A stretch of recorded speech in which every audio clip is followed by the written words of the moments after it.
Hey guys, welcome back to the channel. आज की इस वीडियो लेक्चर में we are going to talk about eastern Ghats. Last video में हमने बात की थी इंडियन ज्योग्राफी की वेस्टर्न घाट्स के बारे में, काफी डिटेल में हमने जाना था। सो आज की इस वीडियो लेक्चर में हम ईस्टर्न घाट्स को काफी डिटेल से जानेंगे। तो ये हम रफ फिगर जैसे कि हर बार बनाते ही हैं। ओके, ठीक है, ये हम पेनिनसुलर इंडिया हमने बनाया, हमें ऊपर से कुछ नहीं करना। आपको मालूम है कि इधर से एक माउंटेन रेंज शुरू होती है वेस्ट में, इसे बोलते हैं वेस्टर्न घाट्स। ओके, और इधर उड़ीसा में जो महानदी रिवर है वहां से एक रेंज शुरू होती है माउंटेन पहाड़ की, ठीक, तो उसको हम बोलते हैं ईस्टर्न घाट्स, महानदी रिवर के बाद से। अब ये दोनों रेंज हैं, ये इस पॉइंट पे आकर मिल जाते हैं और इस पॉइंट को बोलते हैं नीलगिरी हिल्स। ओके, इस नीलगिरी हिल्स की मैंने आपको सबसे ऊंची चोटी बताई थी डोडा बेटा, और डोडा बेटा की हाइट भी मैंने आपको बताई थी 2637 मीटर्स। ओके, सो अब ये जो 2637 मीटर है ये पूरे साउथ इंडिया की सबसे हाईएस्ट पीक तो नहीं है, इससे भी एक ज्यादा बड़ी पीक है जिसको हम बोलते हैं अन्नामलाई रेंज के अंदर वो आती है, उसे बोलते हैं अनाईमुदी पीक। और ये जो है पूरे साउथ इंडिया की सबसे हाईएस्ट पीक हो जाती है। इसकी है 2695 मीटर्स, ठीक है, करीबन 2.5 किलोमीटर से भी ऊपर ऐसे ऊंचाई में, ठीक है, अन्नाईमुदी पीक। ये किसका पार्ट है? ये अन्नामलाई रेंज का पार्ट है। ये नीलगिरी रेंज का पार्ट था और ये अन्नामलाई रेंज का पार्ट है। ओके, लोकेशन मैंने आपको सारी अच्छे से बता दी थी वेस्टर्न घाट्स में।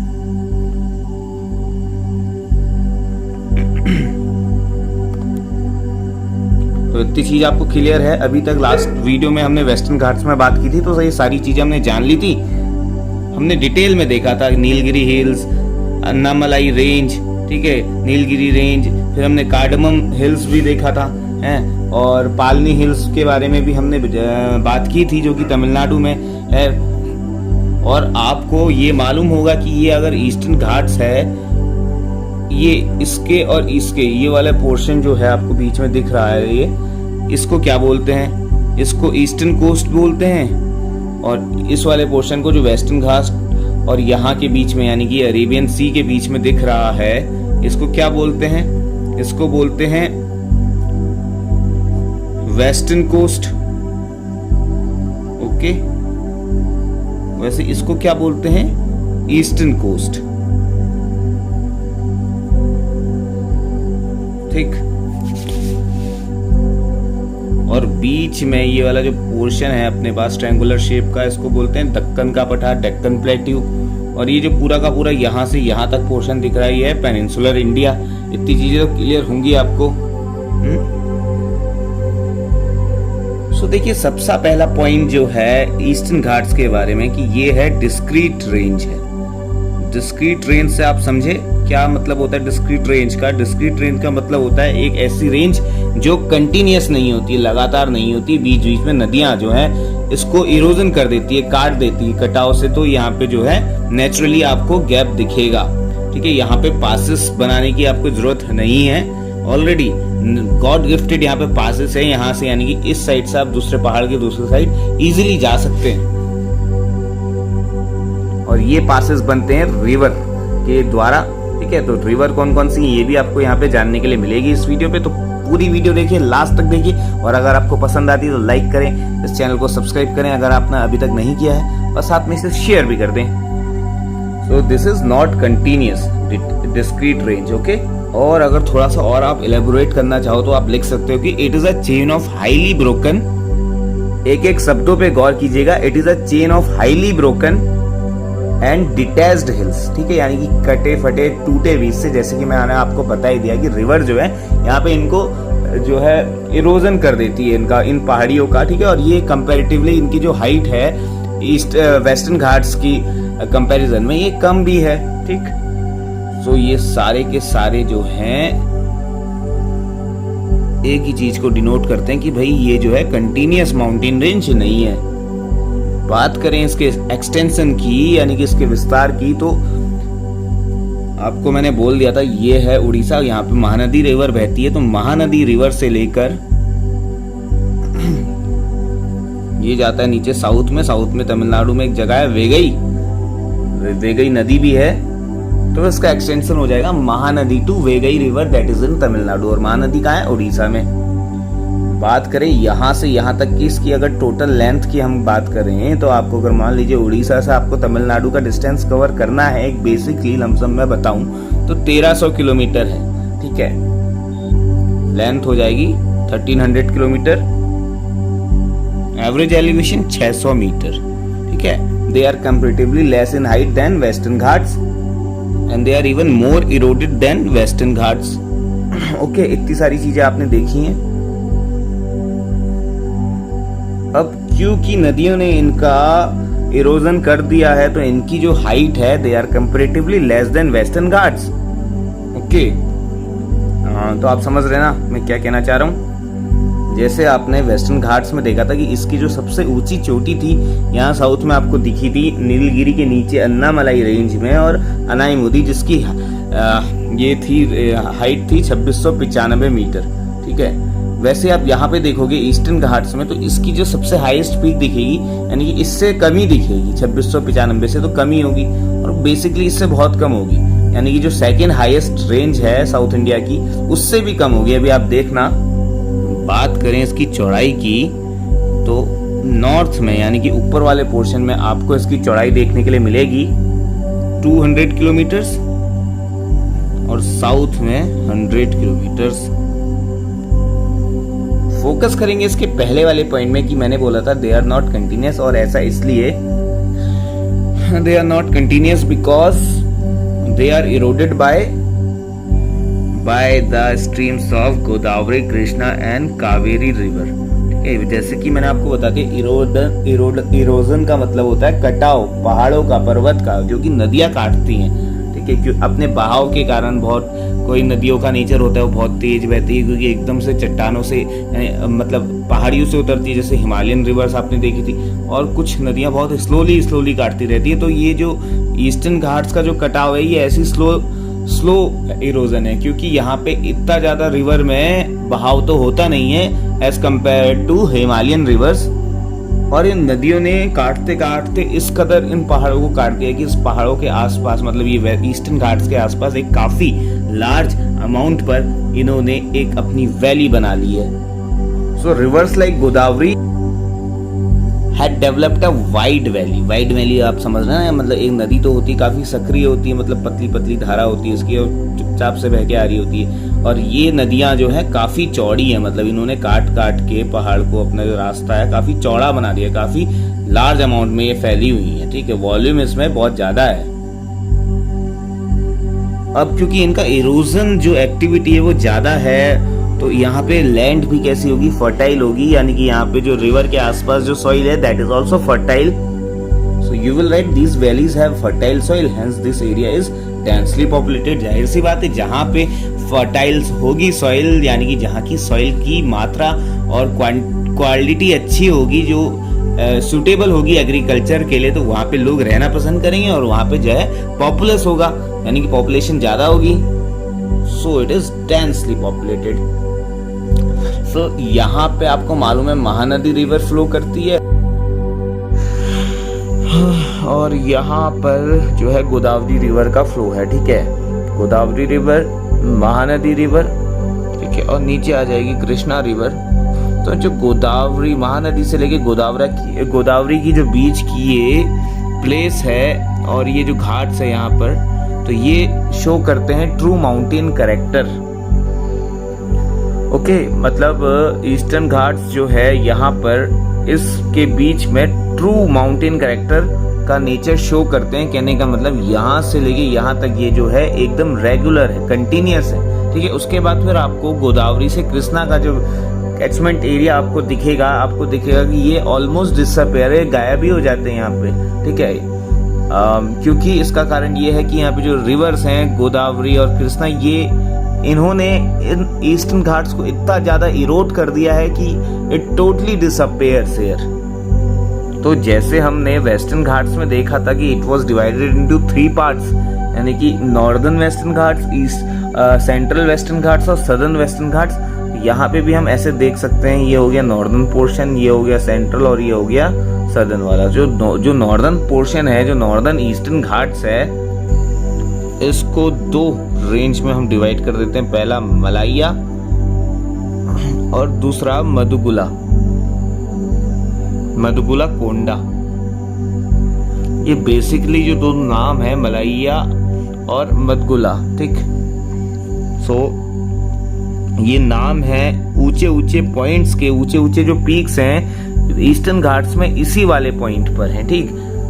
ये बस रिवर्स है। वेस्टर्न घाट्स में आपने देखा था कि साउथ में जैसे हम जाते हैं तो यहाँ पे माउंटेन की हाइट इंक्रीज हो जाती है, लेकिन यहाँ पे जो उल्टा है, रिवर्स है, यानी कि जो नॉर्थ में जो पोजीशन है वहाँ के माउंटेन की हाइट ज़्यादा है, फिर हम साउथ में जाएंगे तो आपको हाइट इनकी कम देखने के लिए मिलेंगी। तो हमने नॉर्थन ईस्टर्न घाट्स को 2 पार्ट में, 2 रेंजेस में तो डिवाइड कर दिया, मलाया रेंज और मधुगुला कोंडा रेंज। तो जो मलाया रेंज है, इसका जनरल एलिवेशन 900 से 1200 मीटर के बीच में है। और अगर इसकी हाईएस्ट पीक की बात करें तो वो हो जाएगी महेंद्रगिरी, जिसकी हाइट है 1501 मीटर। ओके, अब ये जो मैंने जनरल एलिवेशन आपको बताई, ये बेसिकली एक एवरेज हाइट है, यानी कि कुछ छोटी और कुछ बड़ी है, ना ज़्यादा बड़ी और ना ज़्यादा छोटी। तो 900 से 1200 मीटर, और जो सबसे टॉलेस्ट है वो 1501 मीटर है इस नॉर्थन पोर्शन में, यानी कि मलाया रेंज का एक पीक है और इसको बोलते हैं महेंद्रगिरी। वहीं पे अगर बात करें मधुगुला कोंडा रेंज की, इसका जनरल एलिवेशन है 1100 से लेके 1500 मीटर। ओके, और यहाँ पे जो कुछ माउंटेन पीक्स हैं, जैसे यहाँ पे मैं लिख देता हूँ सिंकराम गुट्टा,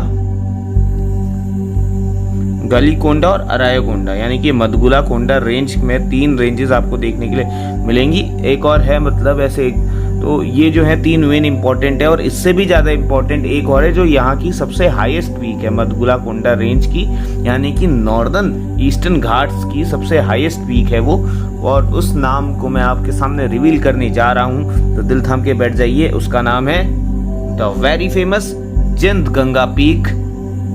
1690 मीटर इसकी हाइट है, और इसकी ये हाइट इसे ना सिर्फ नॉर्दर्न ईस्टर्न घाट का सबसे हाईएस्ट पीक बनाती है, बल्कि पूरी की पूरी जो ईस्टर्न घाट ये रेंज है यहाँ का सबसे हाईएस्ट पीक है 1690 मीटर जिंद गंगा पीक।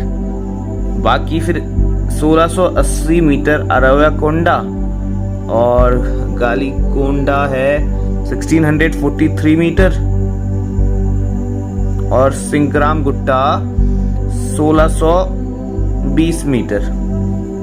ठीक है, ये डिसेंडिंग में है, बड़े से छोटा। ओके, और जींद गंगा पीक इंपॉर्टेंट हो जाती है क्योंकि ये जो है पूरे ईस्टर्न घाट्स की सबसे हाईएस्ट पीक है।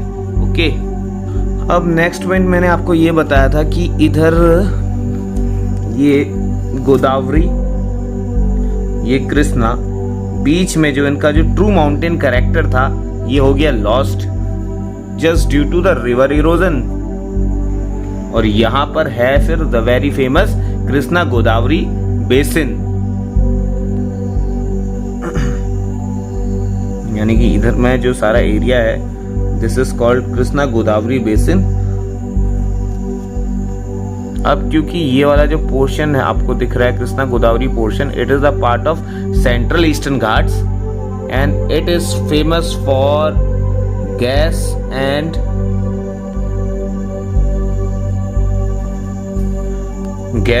पेट्रोलियम। ठीक है, सेंट्रल ईस्टर्न घाट्स पे तो बेसिकली उड़ीसा के नीचे, ठीक है, ये महानदी गोदावरी, तो यहाँ से आंध्र प्रदेश लग जाता है। ठीक है, अब मैं इस सेंट्रल ईस्टर्न घाट के बारे में एक इम्पॉर्टेंट चीज आपको दिखाऊं, तो इमेजिन कीजिएगा इस वाले पोर्शन को मैं यहाँ पे बना रहा हूँ, ये हमारा सेंट्रल ईस्टर्न घाट्स है।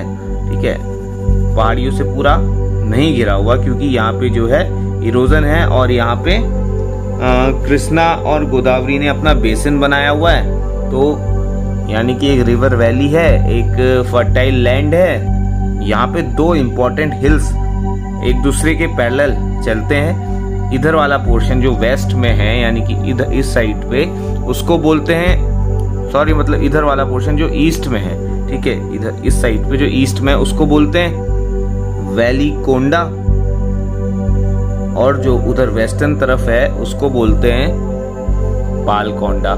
ये दोनों हिल्स आपस में एक दूसरे के पैरेलल है, इधर पालकोंडा इधर वेलिकोंडा। तो सेंट्रल पोर्शन में दो पीक्स तो आपने यहाँ पर पालकोंडा और वेलिकोंडा देख लिए। तो अगर आपको याद नहीं हो पा रहे हैं तो इसको आपके ईज के लिए इसको भी हम 3 पोर्शन में कर देते हैं। पहला हो गया नॉर्दर्न पोर्शन, फिर सेंट्रल पोर्शन और तीसरा सदर्न पोर्शन, ठीक है। Northern eastern Ghats, central eastern Ghats और सदर्न ईस्टर्न घाट। नॉर्दर्न ईस्टर्न घाट्स में आपने पीक्स देखी थी मलाया रेंज के अंदर महेंद्रगिरी, और इसका एलिवेशन पॉइंट जो है जो इसकी हाइट है वो है 1501 मीटर। तो नॉर्दर्न ईस्टर्न घाट में आपने 2 रेंजेस देखे थे, मलाया रेंज, उसमें एक पीक आपने देखी महेंद्रगिरी जो यहाँ की सबसे ऊंची पीक है, और दूसरा आपने देखा था मदगुला कोंडा। तो इसमें 3-4 जो है पीक्स मैं आपको बता देता हूँ, जैसे जिंद गंगा पीक, अरोया कोंडा, गली कोंडा, सिंकराम गुट्टा। हाइट भी देख लीजिए। ओके, तो यहाँ पे आपको हाइट दिख रही है ऊपर मलाया रेंज में 1501 मीटर, यहाँ पे 1690 मीटर। तो मदगुला कोंडा में जो जिंद गंगा पीक है, this is the highest peak of eastern Ghats. और ये जो महेंद्रगिरी था, अगर मैंने ऐसा बोल दिया हो कि ये हाईएस्ट पीक है तो ये हाईएस्ट पीक है, लेकिन मलाया रेंज की हाईएस्ट पीक है महेंद्रगिरी। ओके, और ये दोनों रेंजेस नॉर्दर्न ईस्टर्न घाट्स के अंदर आती है, ठीक है। फिर सेंट्रल पोर्शन की देखोगे, इसमें अगर आप पीक्स की बात करेंगे तो नल्लामलाई, नगारी हिल्स, तो ये जो है नॉर्थ टू साउथ, नीचे को हम जाते रहेंगे तो वहां पे हमें ये नल्लामलाई, वेलिकोंडा, पालकोंडा, नगारी हिल्स ऐसे दिखेगी। और ये चारों की चारी जो हैं आंध्र प्रदेश के अंदर हैं।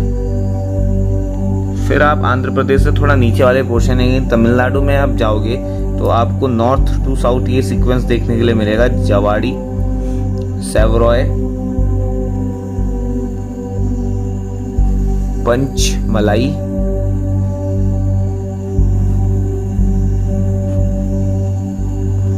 और सिरुमलाई।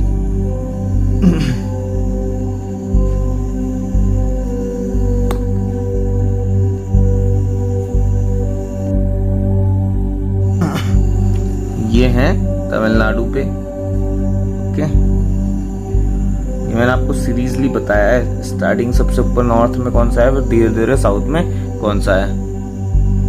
ये जवाड़ी और सेवरॉय हिल्स है ना, यहीं से फिर ऐसे करके काव हो जाती है ये वेस्टर्न ईस्टर्न घाट्स, और फिर फाइनली ये जो है वेस्टर्न घाट्स के संग मिल जाती है। यानी कि जवाड़ी हिल्स जो है यहाँ से है, जवाड़ी हिल्स और सेवरॉय हिल्स इस वाली पोजीशन में यहाँ से काउड आउट एकदम मुड़ जाते हैं, ठीक है। पहले तो स्ट्रेट आ रहे होते हैं नीचे को, फिर यहाँ से मुड़ जाते हैं, काउड हो जाते हैं, और यहाँ पे फाइनली जो है मिल जाते हैं नीलगिरीज में वेस्टर्न घाट्स के साथ। और ये आपको मालूम है कि तमिलनाडु में जो एकदम सदर्न पोर्शन है तमिलनाडु का, बेसिकली वो वहां पे ग्रेनाइट वगैरह ज्यादा अमाउंट में पाया जाता है, ग्रेनाइट। ओके, ग्रेनाइट के साथ मैग्नीज। ओके,